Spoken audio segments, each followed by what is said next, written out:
देखु आम विजु जनता दल जड़े सक्रिय एवं जड़े श्रृंखलित कर्मी दीर्घ दिन धरी छात्र राजनीति ठू आरंभ कर युव राजनीति एवं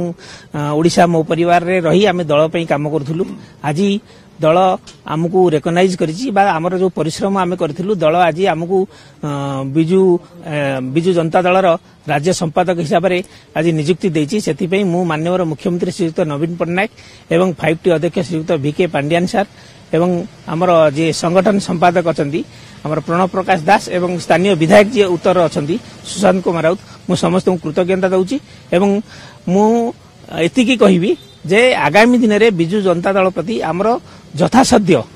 आमे काम करूँ एवं विजु जनता दल को जो निर्वाचन आसे निर्वाचन में जितेया सबु प्रकार आम भूमिका ग्रहण करूँ। देखु विजु जनता दल आपण मैंने भल भाव जानते गोटे 27 वर्ष धरी माननीय मुख्यमंत्री श्रीयुक्त नवीन पट्टनायक नेतृत्व में ओडिशा विकास रु विकासशील राज्य में परिणत होती एवं आगामी जो निर्वाचन आसूची से निर्वाचन में आम समस्ते मिलित भाव में छात्र युव एवं साधारण जनता समस्त को आम प्रभावित करूँ जे विजु जनता दल को से समर्थन करेंगे भोट देवे एवं माननीय मुख्यमंत्री को षष्ठ थर मुख्यमंत्री हिसाब से बसैया आम शपथ नबू। नवीन पट्टनायक